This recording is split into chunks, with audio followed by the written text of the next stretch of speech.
Welcome back to more Kirby and the Forgotten Land. Last time, we began our search for Leon's soul in the isolated isles, so this time, we're continuing our search at Forgo Bay.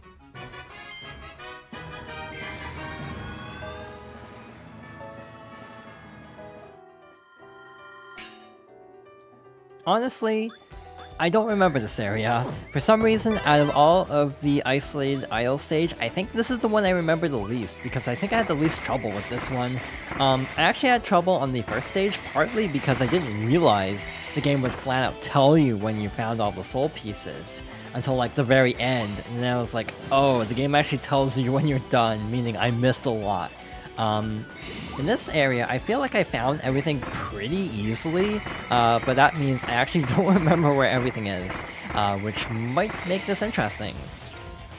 So there are 48 pieces in this stage instead of 50. Again, the game is actually set up in such a way where you can't get the amount you need until you go through all the stages at least once, even though you don't actually need all the pieces in every stage to get to the ending. Again, we're still going to go after everything for the 100% requirement at least, which I guess this is also a good time to talk about how I might actually start working on some 100% stuff off screen, because figures basically will take a very long time potentially because of the random gacha system they have. Obviously we can collect them in stages, so I'm not going to start worrying about that quite yet, but at some point I am going to start getting money and figures off screen just to save time. Does the mashing Y attack actually freeze faster? I feel like it does. Maybe that explains why I was having trouble with a particular treasure road to avoid getting ahead of myself. Yeah, there's one treasure road that uses ice that I have the hardest time getting through, and maybe that's why. Maybe you are supposed to like mash Y instead. Ice really isn't my favorite ability in this game. It's not the strongest. Again, I tend to favor the offensive abilities more so than the traversal abilities. And to be fair, when you're not on water or lava, ice isn't even that great of a traversal ability because you're sliding around all over the place. By the way, if you can actually freeze the enemy like that, the ice will shatter and deal a ton of damage. So we saw that with Florina back in World 2, I think. But yeah, that is a mechanic. You do want to try to freeze enemies for massive damage, if possible. But yeah, in general, if I have another power-up I can choose other than ice, I'll usually go for it. Just because, yeah, ice really isn't my favorite. Looks like you've already collected all the pieces of Leon's soul in this spot. Let's check the next area. So that means we're good to go here, so there are 9 in total.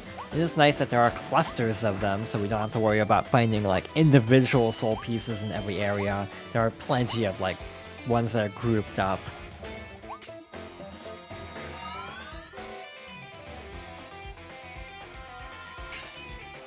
One thing that's kind of a bummer about this is I'm pretty sure each of the stages has the same theme.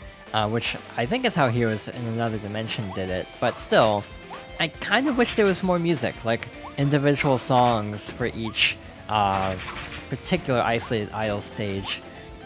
Again, the music is good, it's just I kind of wish there was more of it. And again, this game does rely a lot on motifs, leitmotifs, so you do end up having a lot of similar themes throughout the game, which in general I do like. I like when games do that.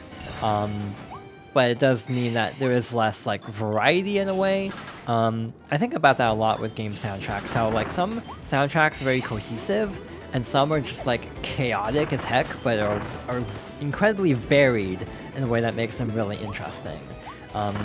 This is a soundtrack that's very cohesive, but again, I think both approaches to like soundtracks are valid. I just think sometimes it works better in some cases. In other cases, I do prefer having more variety.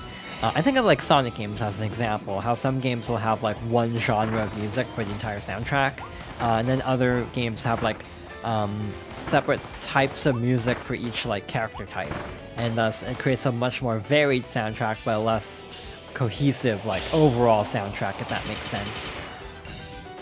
Alright, so we have a hidden target there. I feel like I'm missing a lot here. I guess we'll find out when we collect this to see if Alphalon will tell us if we're done. Alphalon did not tell us we are done, so we are not done here. Where could it be? Never mind, that was actually really easy. Alright, so we're done here. Again, normally I like to read out all of the dialogue in games, but because we'll be seeing this, yeah, like 30 times, yeah, we're just gonna skip past that.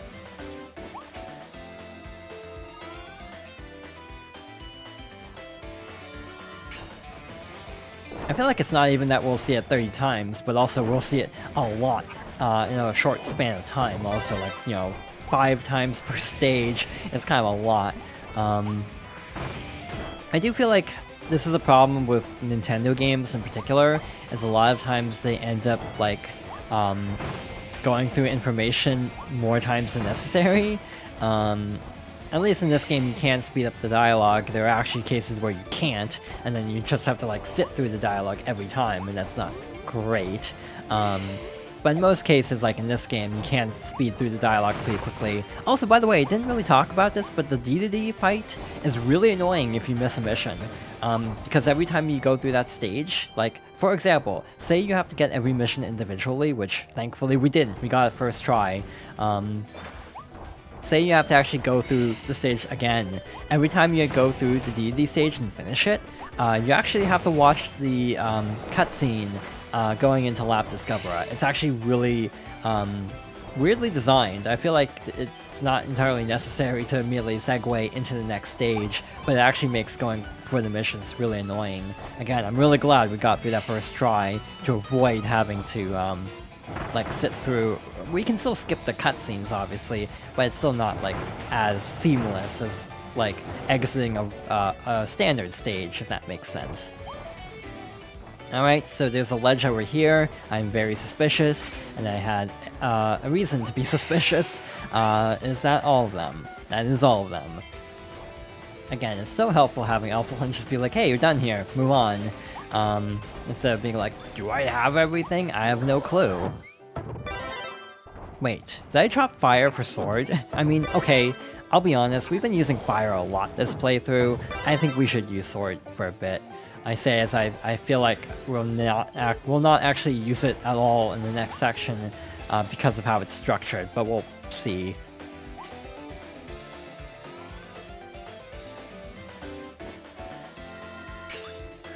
Yeah, we won't use it. We need ice, basically. We don't need ice, but hey, we have a big skating section, essentially, with all the water, so we should use ice. I like how I was complaining about ice not being super helpful in the stage where you basically need ice for a large portion of it. I feel like I'm very susceptible to jinxing, and I definitely need to actually keep that in mind when I commentate, to actually not say anything too presumptuously. I feel like this area might be a problem, not because it's inherently difficult, but because I feel like we could easily get stuck here if we're not careful. Because of the current, I kind of feel like you might not be able to go back if you miss something, so definitely keep that in mind, be a little bit careful, be very diligent in this area, because you don't necessarily have a lot of chances to go back if you miss something. It's not too bad, and you can always retry the stage. By the way, when retrying the stages, the pieces of Leon's soul will be more like white, have more of a white glow than like an orange glow, so that tells you you've already collected it. It's not the best tell because of the lighting. Yeah, the lighting of these stages makes it so it's actually hard to tell a difference at times. But like, it's one of those things of, if it's not like bright orange, that means you've gotten it already. If it's kind of like not super bright, then you've already gotten it. Again, I kind of wish it was a little bit more distinct even, but it's not too bad. It's a good way to indicate a difference. Alright, so we're done. That means we have one more area to go, but we first need to actually get over there, which can be easier said than done with this current. Nothing through here. I'm surprised there is nothing in here, actually. You'd think this would be a good place to put something, but maybe that'd be a little bit too missable. It might be a little mean, actually, putting something there. Alright, so let's move on.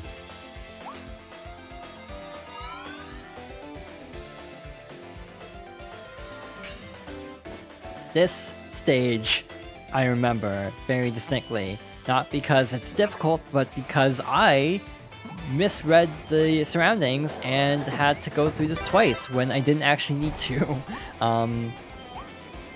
We have a fast-moving current.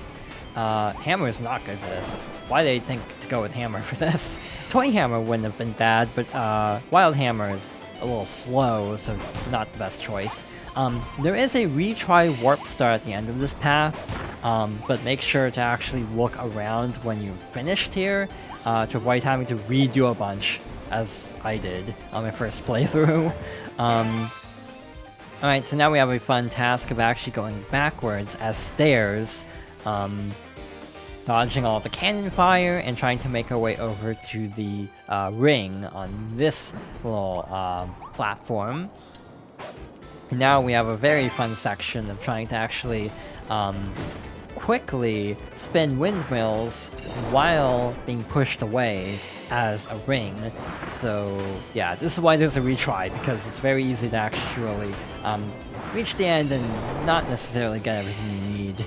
Alright, so that means there should be 5 more to go here. Trying to be very careful not to miss anything. Alright, that opens up another windmill to spin, which opens up this. I feel like I'm missing something, but I don't know if I'm missing something. Yeah, okay, we're not missing something. We're fine. Also, I forgot that's how that worked. So yeah, you can't just drop the power by simply dropping into the water. You have to actually, like, manually release the power. That should put us at, yeah, 42, meaning there's one more. My first instinct was I missed it. So I played through that entire wind section again, got to the end, didn't see anything, and then I was like, wait, we can swim over here. And then I found it. So yeah, I played through this twice and didn't even think to check behind the stage for that enemy. So yeah, I'll definitely never forget that enemy placement because of having to do the whole wind section unnecessarily. Nothing up here. I'm actually a little surprised.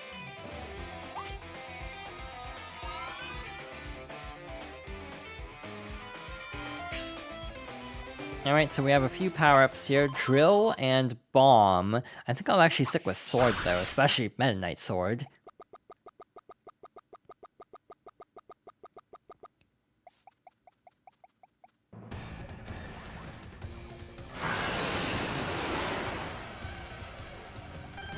And next up are the Illusory Fronds, Phantom Tropic Woods. Instead of dropping coconuts, we now have to contend with Gordos, which makes sense. This is kind of a standard extra mode wispy trick. I know that was the case in like Dreamland, actually. Fun story, I don't think I've ever finished Dreamland's extra mode, because it's actually legitimately difficult in a way that I've actually never been able to get through.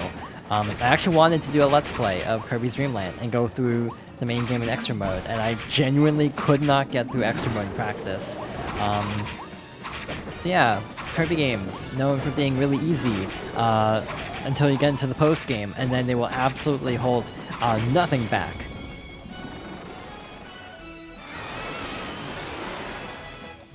Also, this boss music is really good. I don't think I've actually talked about it yet.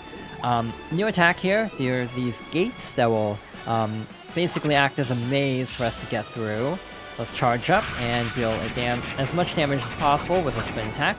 We have the roots to contend with. I wish attacking the roots did damage to Tropic Woods, but it doesn't. Alright, we're almost done. Oh wow, those are larger projectiles there. So yeah, I kind of forgot about that attack. But also, in general, this fight, while a lot more dangerous than regular Tropic Woods, isn't too difficult. We're making it through without too much trouble. I say as I'm below half health. I have a maximum tomato though, so I essentially have another life bar. So I'm in good shape, I think. But again, I am prone to jinxing, so maybe I should not say that out loud. Get out of the way, and we're good to go.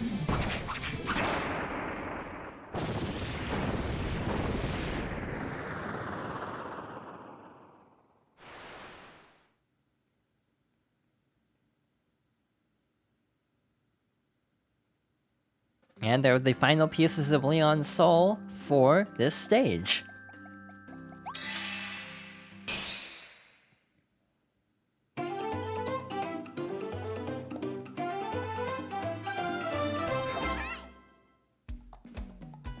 That should be all 48 pieces collected. Yeah,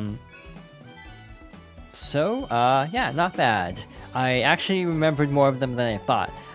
Again, this stage honestly didn't give me as much trouble, partly because I knew that the game would tell me when I was done, and also there weren't as many like hidden off the sides of like cliffs and things like that. So, weirdly enough, this one actually felt easier to me.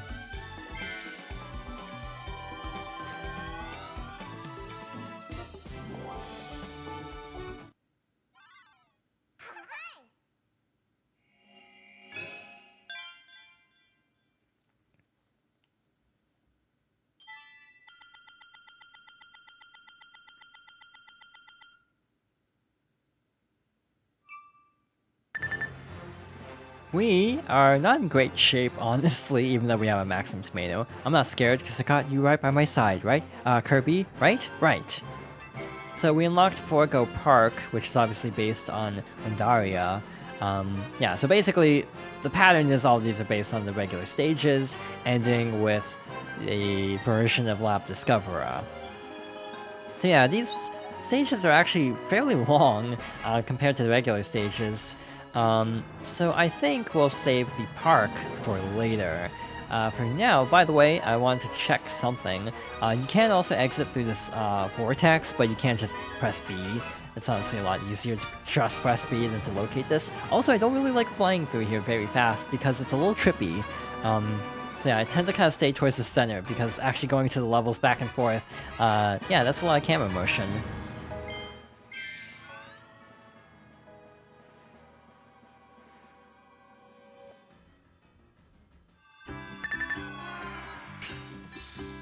So yeah, we're not in great shape at the moment. Should we visit the Gotcha Machine Alley? We might gotch the last one we need. We are nowhere close. Your health looks a bit low, Kirby. You want to rest up in your house? I do, but I also want to go somewhere else first.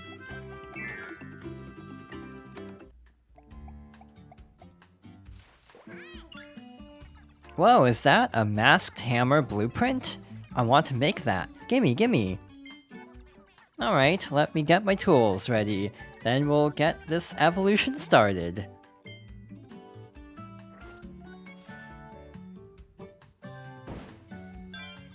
Thanks for waiting! The hammer ability can now be evolved into Masked Hammer. Guess what, Kirby? I found a way to make your copy abilities even more powerful. I just need a few rare stones to raise your attack power. I'm calling this process Ability Power Up. I'm ready to power up your abilities whenever you are. Pick a favorite and we'll try it out. Ability powered up. When you power up an ability, a plus will be added to show that its attack power has been increased. Use that extra power to beat some hard bosses. So if you're having trouble with the Illusory or the Isolated Islands, you can upgrade them to actually deal more damage. We're not actually going to worry about that, to be honest. Also, we never upgraded the middle tier of this.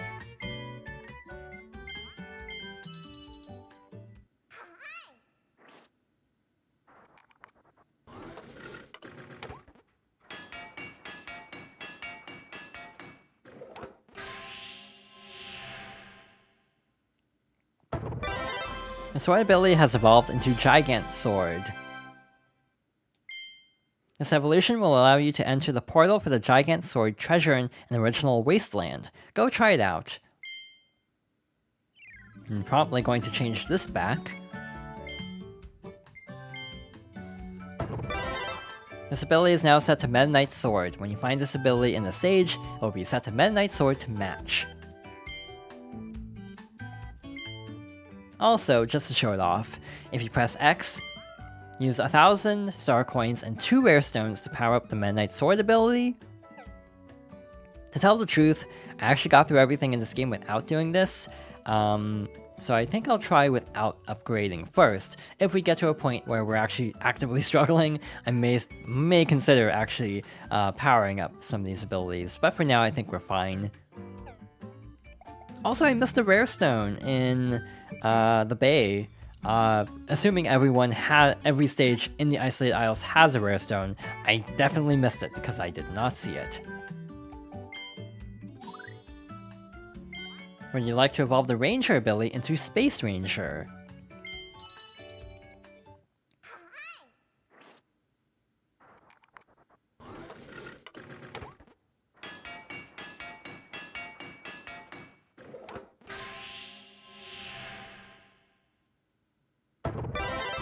The Ranger ability has evolved into Space Ranger.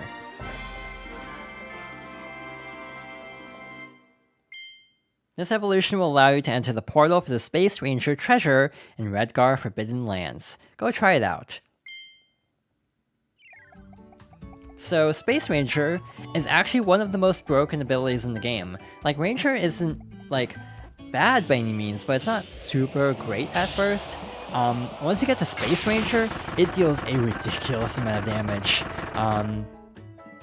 It's not like the best power, we'll get to that later, but it's honestly surprisingly good, so I wanted to take some time to upgrade that.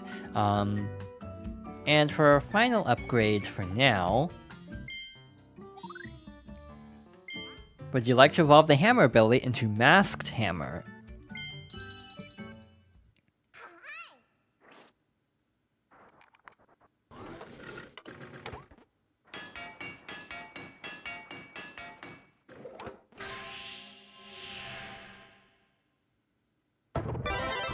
The Hammer ability has evolved into Masked Hammer.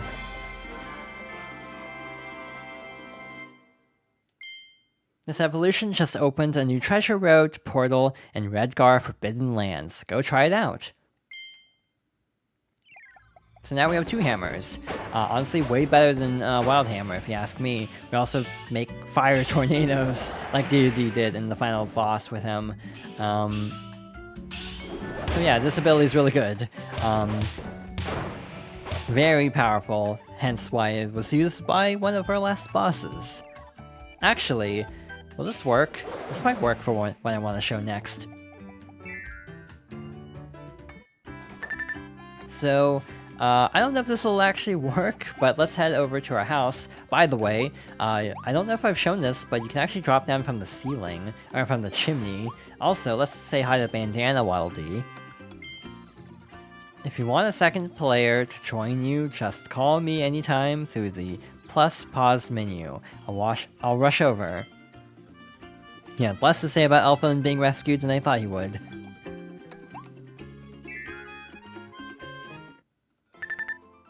So, a few things about Kirby's house. We'll go over this in more detail a little bit later. We can actually light the fireplace. I don't know if this will actually work, if this counts as a fire ability. I don't think it does, actually. Oh, there it goes. So yeah, we got a red star coin for that. And we also have pictures on the wall. So this is kind of like our optional stuff wall. We have the Meta Knight fight.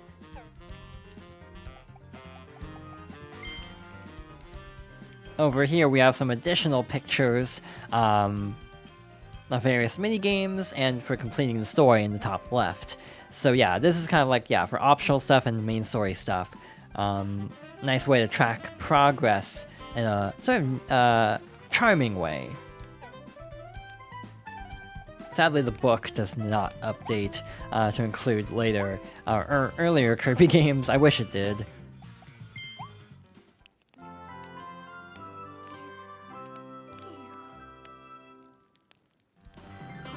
Alright, so we're rested, well rested and ready to go. We actually don't need Masked Hammer, sadly. Let's actually head over to the world map. Something new is there.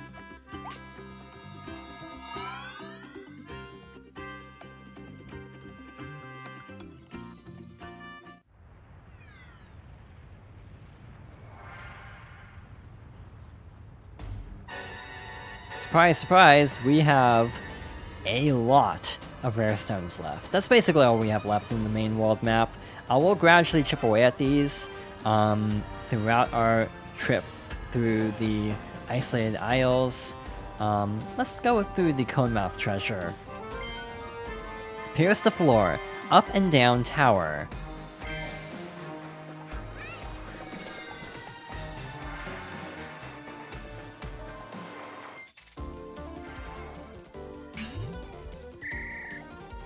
So this one took me a long time to figure out because I missed that we could break that. I don't know how I missed out I could break that, but I did somehow. We have a target time of a minute, which isn't a lot of time, so let's not dawdle too much here. I think I got this one on my personal playthrough. It wasn't too bad, but definitely we want to be a little bit careful here.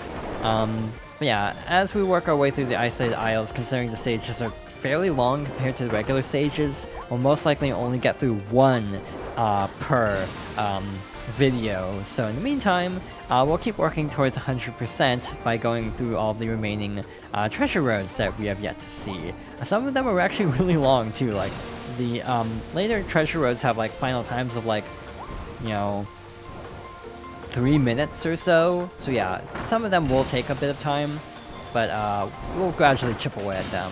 Barely miss the time.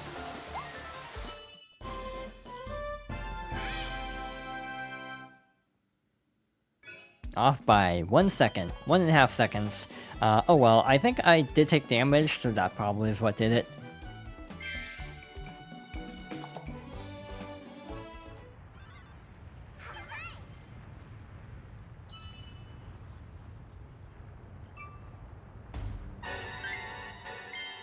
It occurs to me, we haven't even found all of them yet.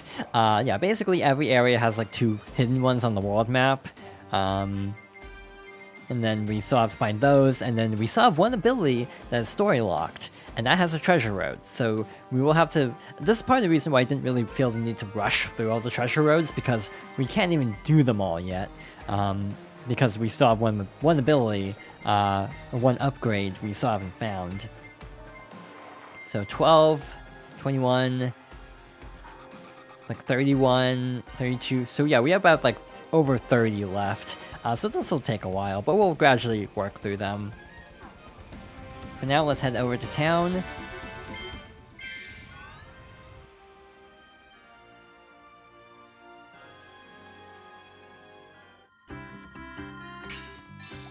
And make our way back over to the Isolated Isles.